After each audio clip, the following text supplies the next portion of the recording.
Bonjour. Aujourd'hui, nous accueillons Valérie Gardet, chargée de mission de l'Union nationale des missions locales. Donc bonjour. Bonjour à vous. Nous Bonjour sommes Willem. nous sommes contents de vous avoir ici sur Maligne TV. Est-ce que vous pouvez vous présenter, s'il vous plaît? Oui, alors je suis Valérie Gardet, je suis chargée de mission à l'UNML, donc qui est l'Union nationale des missions locales.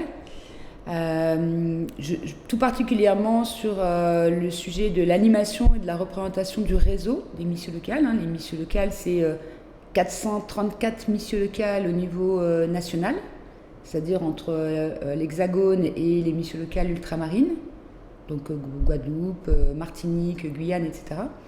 Et donc nous sommes en charge au niveau national de pouvoir représenter le réseau dans les différentes instances, avec le ministère du Travail, le ministère de la Justice, de pouvoir contribuer, on va dire, à toutes les politiques de jeunesse.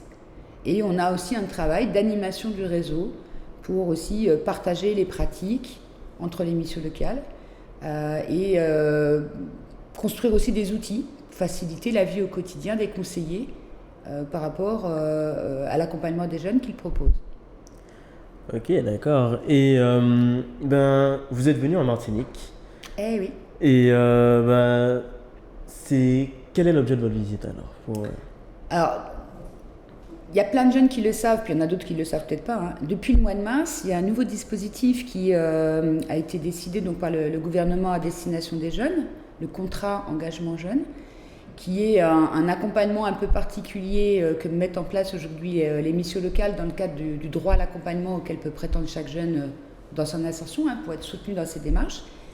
Et ce contrat, en fait, ce nouveau dispositif, il revisite, on va dire, il nous oblige un peu à retravailler différemment. Il y a des contraintes un peu différentes, il y a des règles un peu différentes par rapport à ce qu'on connaissait avant au niveau du réseau.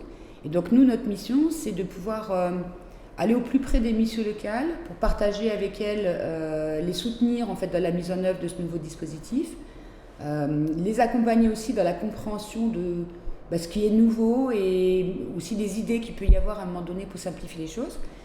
Et donc, on est allé la semaine dernière 3 jours en Martinique. On fait un travail donc, au niveau hexagone d'animation de réseau et sous format visio. Bien souvent, c'est sous format visio. Avec les missions locales ultramarines aussi, on a des visios. Et puis là, on s'est dit que ça serait bien de pouvoir venir en vrai. Donc, on était la semaine dernière en Guadeloupe pour ce travail-là, avec la mission locale de Guadeloupe. Et on s'est dit que tant qu'à venir en Guadeloupe, on va faire un petit crochet par la Martinique. Donc nous étions avant-hier au Lamentin, avec la mission locale Centre Martinique. Nous étions hier à Sainte-Luce, avec la mission locale Sud Martinique. Et aujourd'hui, donc, on avait prévu avec le directeur de la mission locale Nord, de pouvoir venir aujourd'hui rencontrer les responsables de la mise en œuvre de ce dispositif, tant pour partager, on va dire, un peu, nous, les informations qu'on a au niveau national, que pour aussi prendre en compte les questions qui se posent encore, les particularités, parce qu'on sait que dans les Antilles, par exemple, vous êtes sur des îles, donc l'association des jeunes, c'est pas comme quand on est à Paris. Donc c'est important aussi pour nous d'entendre aussi quelles étaient les attentes de la mission locale, les besoins, les questions qui se posent, etc. Voilà. Et donc je suis venue avec un autre collègue, nous sommes venus à deux. Notre autre collègue qui est plutôt chargé de tout ce qui est système d'information. Voilà. Et vous parlez d'un nouveau dispositif. Est-ce que vous pouvez nous en dire plus sur ce nouveau dispositif? Alors, vous avez peut-être entendu parler à une époque de ce qu'on appelait la garantie jeune, qui était un dispositif d'accompagnement intensif des jeunes vers l'emploi et l'autonomie. Et là, l'État, le gouvernement, politique publique de jeunesse au niveau national, le ministère du Travail, a souhaité pouvoir permettre de revisiter un peu ce fonctionnement de la garantie jeune en mettant en place le contrat engagement jeune. Ce qui change, en fait, c'est un engagement beaucoup plus intense pour les jeunes. C'est un parcours très intense, puisqu'on demande aux jeunes de pouvoir s'engager 15-20 heures par semaine sur des ateliers, sur des démarches personnelles, de pouvoir avoir un parcours beaucoup plus dynamique, beaucoup plus dense et intense.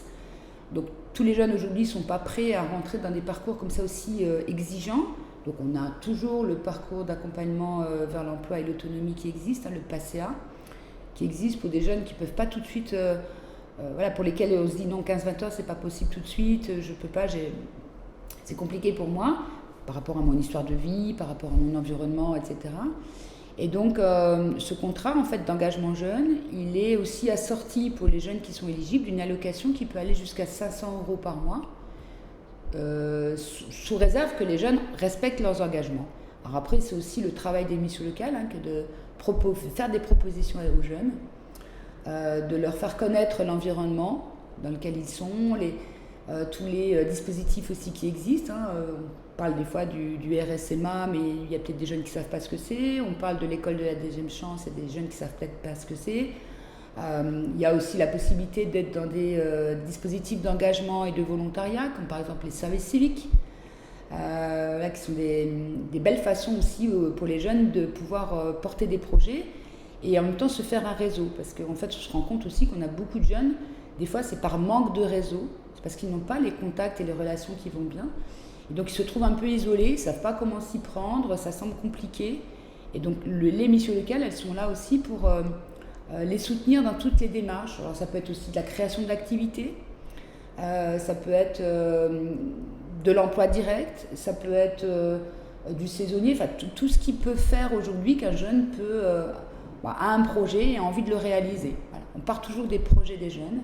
Et après, notre boulot à nous, c'est de conseiller au mieux les jeunes, de les accompagner, de pousser un petit peu auprès des partenaires, des fois, leur candidature, et faire en sorte que les jeunes d'aujourd'hui puissent être des citoyens de demain. Quoi. Donc. Voilà, c'est un peu Et c'est pour ça qu'on est venu en Martinique, c'est aussi pour avoir ces échanges-là, en fait, avec nos collègues martiniquais, qui aussi nous parlent de ce que les jeunes martiniquais vivent et quels sont leurs besoins et leurs attentes. Et quelles sont les attentes par rapport au contrat d'engagement jeune alors ? Les attentes par rapport à qui du coup ? Par rapport aux jeunes. Alors en fait, le contrat d'engagement jeune, tout jeune peut y accéder. C'est un droit. Le Code du travail dit que tout jeune a droit à un accompagnement dans le cadre de son insertion sociale et professionnelle. Et le Code du travail dit cet accompagnement de la mise en œuvre est confié aux missions locales. Et là aujourd'hui, le contrat engagement jeune, en fait, il y a tout un travail qui est fait avant d'entrer dans le contrat d'engagement, avant que le jeune s'engage. Il y a tout un travail qui est fait avec lui de faire un point sur ses projets, ses besoins, sa demande, où il en est, qu'est-ce qu'il a envie de faire, voilà un peu ses rêves, ses aspirations. On pose aussi un diagnostic, mais quand on dit diagnostic, c'est pas au sens... c'est plutôt faire le point avec le jeune de quel est son environnement familial, quel est son environnement professionnel, comment il est soutenu. On a des jeunes qui sont soutenus par les parents, donc c'est toujours un peu mieux. Puis il y a des jeunes qui ne sont pas vraiment soutenus, qui peuvent être en rupture, et donc on sait qu'ils sont un peu plus isolés, donc il faut qu'on soit un peu plus présent à côté d'eux, quoi. Donc on fait tout ce travail-là avec les jeunes de faire le point sur leur situation, puis après on définit avec les jeunes un plan d'action. On se dit, les 3 mois qui viennent, on va travailler ensemble, par exemple, sur les sujets de mobilité, donc t'accompagner, obtenir ton permis, etc. Ça peut être aussi, à un moment donné, découvrir, par exemple, je ne sais pas trop quoi faire de ma vie, je ne connais pas bien les métiers, c'est d'aller faire des visites d'entreprise, c'est d'aller faire des périodes d'immersion d'entreprise, aller tester les choses. Puis après, ça plaît, c'est bien, ça ne plaît pas, on essaie autre chose. On travaille comme ça, nous, avec les jeunes, et c'est important que les jeunes ils aillent sentir, en fait, des fois, on a des idées d'un métier, et puis on se rend compte qu'en le pratiquant, que ça ne nous plaît pas trop, qu'il y a, les conditions de travail, c'est pas vraiment ce qu'on pensait. Voilà. Donc c'est hyper important. Puis une fois qu'on a défini, on sait dans quel domaine on veut travailler, il y a des jeunes qui ont besoin d'aller sur un parcours de formation. Donc là, pareil, la mission locale, elle travaille avec les organismes de formation pour orienter les jeunes vers la bonne formation qui correspond à leur projet. On fait toujours un suivi, on est là, et on sécurise aussi dans le sens où si pendant la formation, par exemple, un jeune rencontre une difficulté particulière, il peut appeler la mission locale qui va continuer à le soutenir, que ce soit financièrement, que ce soit par rapport à du conseil, etc. Donc tout ça, on fait du chemin faisant, c'est-à-dire au début on se donne un peu des objectifs avec les jeunes, partagés, on construit ensemble en fait le parcours, on fait le point régulièrement pour voir comment ça a avancé, et puis à un moment donné on se dit comment on poursuit ou pas. Un jeune peut très bien dire, moi je pense que voilà, on a fait le tour, merci, et maintenant je suis autonome et donc je me débrouille. Puis il y a d'autres jeunes qui vont dire, moi je voudrais continuer un petit bout de chemin avec vous, et donc on continue ensemble. C'est comme ça qu'on travaille avec les missions locales, par les missions locales. D'accord. Et vous attendez une certaine rigueur alors, chez les jeunes. C'est bien ça ? C'est pas une rigueur, en fait, c'est pas de la rigueur. C'est qu'aujourd'hui on est dans un monde quand même qui est très contraignant. L'émission locale, c'est le premier acteur entre l'école, quand les jeunes sont à l'école, et quand ils rentrent dans le monde du travail. Après, il y a d'autres acteurs du service public de l'emploi, mais dans notre façon à nous de pouvoir accompagner les jeunes sur toutes les questions qu'ils se posent, sur le logement, la santé, la citoyenneté, les loisirs, enfin, on n'est pas que sur les sujets emploi-formation. C'est important aussi qu'à un moment donné, les jeunes puissent être accompagnés d'une manière globale par rapport à leur situation, là où ils sont, au moment où ils sont. Et en fait, on est dans un monde aujourd'hui qui est quand même très contraignant. On a des règles et des obligations quand on est citoyen. On doit payer ses impôts. Quand on prend sa voiture, on respecte le code de la route. Enfin, on a des choses comme ça. Et quand on signe un contrat de travail, on se doit, c'est quand même quand on pose une signature, c'est un engagement. Et donc, ce qui est important pour nous, c'est d'accompagner les jeunes sur la compréhension de comment tout ça fonctionne, pour aussi faire en sorte qu'ils ne se retrouvent pas en difficulté. Et donc, travailler par exemple sur les notions de qu'est-ce que c'est qu'un engagement. Quand je m'engage à être là le matin à 8h avec la mission locale, c'est se préparer aussi à être présent à 8h dans une entreprise, quand je dois être à 8h dans une entreprise. Donc c'est plutôt aussi faire comprendre à des jeunes qu'il y a des choses qui sont à notre main. C'est-à-dire quand on est jeune, on a le droit, en dehors du temps de travail, de se loisir, de faire ce qu'on veut. On vit ce qu'on veut, on dépense son argent comme on veut. Mais à partir du moment où on est dans un logement, on se doit de payer son loyer. À partir du moment où on a un contrat de travail, on se doit d'être au travail. Si on ne l'est pas, on se doit de prévenir l'employeur. Si on est malade, on se doit d'être en arrêt maladie. Donc c'est d'expliquer tout ça, de dire il y a des choses que vous pouvez faire, et puis il y a des choses, on est dans une société en tout cas aussi où le vivre ensemble, respecter les autres, respecter un employeur, c'est hyper important en fait. Voilà. Et donc c'est tout ce travail-là de préparation. Après, chaque jeune avance à son rythme, etc. Mais c'est tout ce travail de préparation. Quand les missions locales ont été créées, c'était vraiment avec ces valeurs-là, de dire notre rôle, c'est de faire en sorte que tous les jeunes trouvent une place dans la société.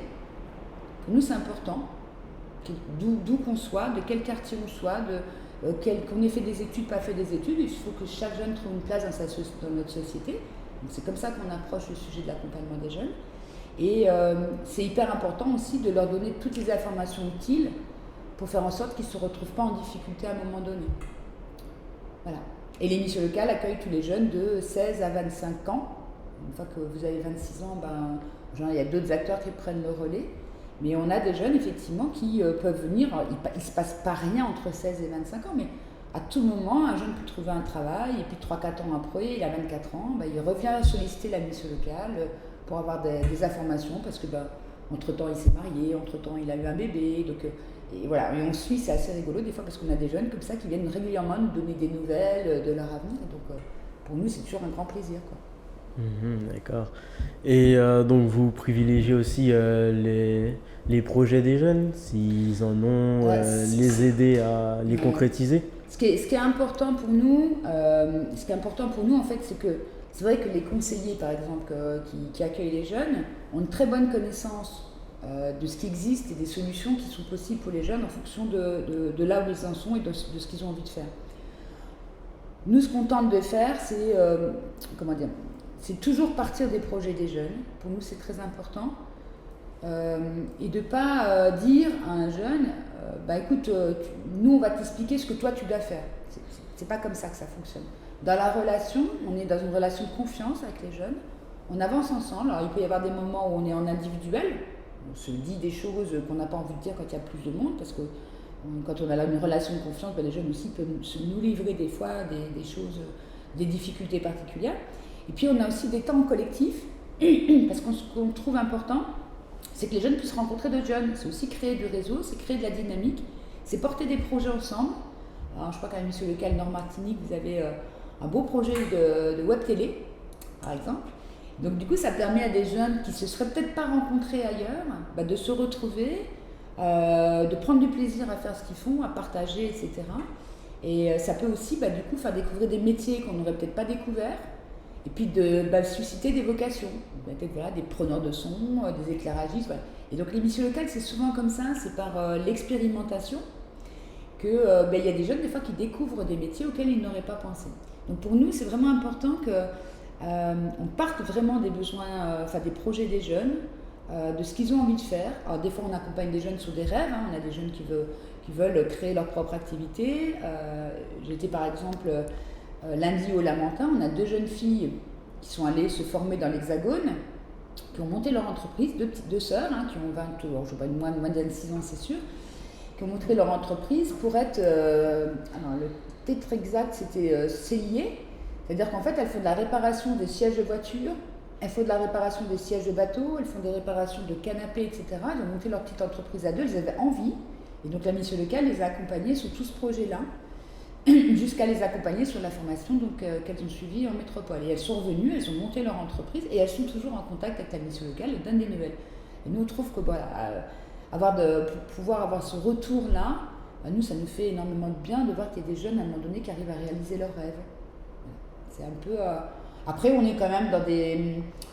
On n'est pas non plus complètement dupes. Hein. On sait qu'il y a des métiers qui sont en tension.